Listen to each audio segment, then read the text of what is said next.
pas content du tout sur ce début de match. Ça c'est bien fait par contre par-dessus. Bien joué là dans la surface, il a poussé loin, ouais, ce sera un penalty où il a légèrement accroché le joueur de Cholet. Il me semble que c'était Alexandre Gamero qui s'était infiltré de repousser ce ballon. La feinte et l'arrêt, la parade d'Anthony Maisonial. Allez, joueur ça c'est bien joué. Il faut de la présence dans l'axe, il y en a. Avec Kézikian, deuxième poteau, il va y avoir Fischer, il y a Blanc qui va monter, Fischer par le petit ballon par-dessus. Oh, c'est contré cette tête, la reprise d'Aloisani, c'est Kouarchi qui peut venir marquer ce but. Et les joueurs bressans, ils s'y trompent pas. Virulence entre guillemets. Il faut absolument que les Bressans montent un petit peu plus vite. Aloisani qui va essayer d'être provoqué. Est important là. Et c'est Ekmayer, il a une grosse frappe, il va peut-être tenter Ekmayer, la frappe d'Ekmayer, allez, quel but Ekmayer. On l'a dit, il a une grosse frappe, Joachim Ekmayer. Oh, le missile de Joachim Ekmayer. Ils ont failli perdre le ballon, et la montée de Fischer, et il va retrouver au centre avec Joachim Ekmayer, qui va mettre la deuxième frappe, et le but de Joachim Ekmayer. Wow, la patate de Joachim Ekmayer. Voilà ceux de Chambly, ceux de Villefranche. Voilà, Kézikian avec Cornier pour Fleurier en une avec Garita qui s'applique et le but. Magnifique. Le but de Garita. Énorme. Mais quelle action collective. Magnifique action depuis le début. Quelle action collective de Bourg-en-Bresse.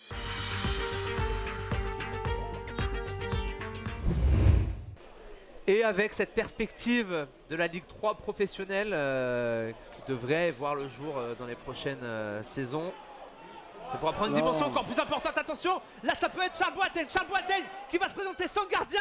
La frappe de Charles Boateng et l'ouverture du score de l'US Avranches sur cette perte de balle sétoise. C'est Charles Boateng qui en profite, qui récupère le ballon. Joueur de qualité, oh, ça c'est superbement joué de la part de Madi Talal. Ça va revenir sur Jordan Cassa. La frappe. Oh là là, la frappe et le but finalement. Ça va revenir vers David Paulet. Le superbe ballon de Madi Talal. Ça revient sur Jordan Cassa qui arme, qui frappe. Et finalement Vincent Papardo qui ne peut que repousser ce ballon. Ça c'est bien joué de la part d'Alexandre Philippono, le joueur prêté par l'Olympique de Marseille. Intéressant, hein. Ouais. Très intéressant, Alexandre Philippono. Seulement 21 ans. Faisal Manaï pour Jarmouni. Jarmouni qui va réussir à se retourner vers Nassim Hamed. Allez, un bon ballon de Nassim Hamed. Le centre, la tête, et le but. Et la réduction du score, elle arrive et elle est signée, il me semble. Eliès Akar, on va le revoir dans quelques secondes. Kader Nchobi qui est trouvé, le contrôle est bon, il peut se retourner. Kader Nchobi, attention, il a la possibilité de donner une passe à Da Silva qui va pouvoir frapper. Da Silva et le superbe arrêt, l'extraordinaire parade. Très adroit Rémi Sergio, attention à la retombée, il y a encore une tête et le but, l'ouverture du score pour Villefranche-Beaujolais. Il fallait qu'elle arrive et je crois que c'est Rémi Bonenfant qui ouvre le score. Et c'est refusé pour hors-jeu. Et c'est refusé pour hors-jeu. Bah voilà, comme ça simplifie la vie.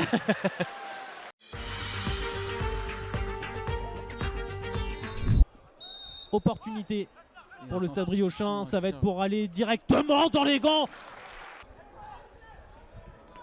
Ballon contré par Uri, ça va peut-être profiter à Farad dans la surface de réparation. Farad, ongle fermé, Patier pour l'arrêt. Il y a eu un 0-0 de suite, en tout cas. Attention à la faute. En tout cas, Benaïm dans la surface de réparation sans faute. Non, il n'y a rien. Et relance pour Aouladian alors que Belkouche reste au sol. Que s'est-il passé avec Julien Benaïm, Rifi Mandanda, Madi Soare, Yamadou Fofana désormais? Que s'est-il passé dans cette surface de réparation? Et ce sera carton rouge pour Julien Benaïm à la 66e minute. Et l'exclusion de Julien Benaïm. Non, attention. Faute de Pierre Guinda. Encore une. Qui avait déjà été averti, donc c'est carton rouge. Plus tôt dans cette rencontre. Exclu Pierre Guinda. Le latéral gauche inépuisable des Sedanais. Le corner qui va finir par une ouverture du score. Oh, une incompréhension incroyable. Mais ça profite aux Sedanais, l'ouverture du score. Dans ces prochaines minutes, là juste avant la mi-temps.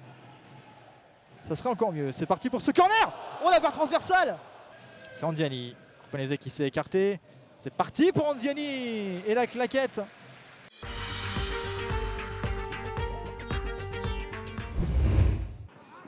Avec Guillaume Boscar, là, on l'a vu un peu dans une position axiale. Là, regardez, il va essayer d'aller gratter le ballon, c'est chose faite.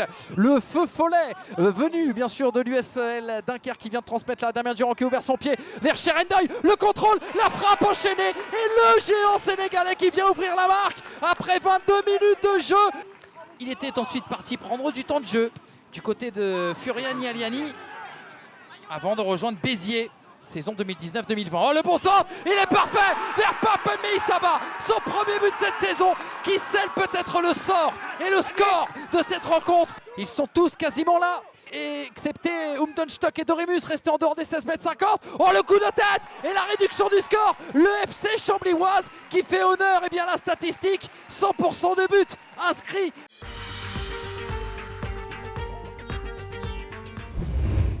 Attention avec ce premier corner. Tiré pied gauche, le ballon va être rentrant. Le ballon s'élève bien, Nicolas Sarru fait la parade. La parade de Pont-de-Mai. Mais derrière, on a suivi. Et c'est Ben Caïd. Ben Caïd qui était présent, qui ouvre le score ici à Boulogne-sur-Mer à la suite de ce ballon sauvé dans un premier temps. Voilà qui est fait. Allez, il va pouvoir tirer. Balthazar Pierre qui entend la surface de réparation. C'est bien joué directement pour Franck Lostis. Ah, il n'est pas attaqué, attention. Il laisse échapper ce ballon. Oh, le cafouillage. Et c'est Boris Moltenis là qui égalise après ce ballon lâché, relâché. En tout cas par Franck Lostis. Et là, c'est une faute sur Herman Moussaki. Oh, il lève la main là, il a dû prendre un coup. Ouais, c'est lui, hein, c'est le grand numéro 7 de cette formation de l'US Orléans. Il va prendre un carton rouge.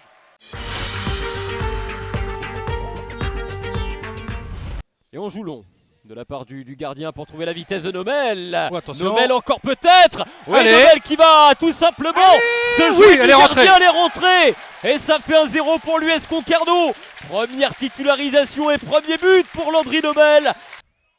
Avec Alexis Bosetti pour son tout premier ballon, c'est bien joué. Oh, quel but! Quel but! L'égalisation absolument incroyable.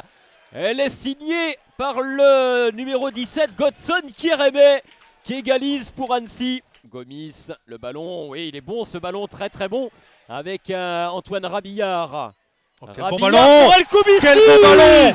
Le deuxième but concarnois, Fadel Koumisti, qui avait été buteur contre le Red Star lors de la première journée ici à Guy-Périou, il récidive.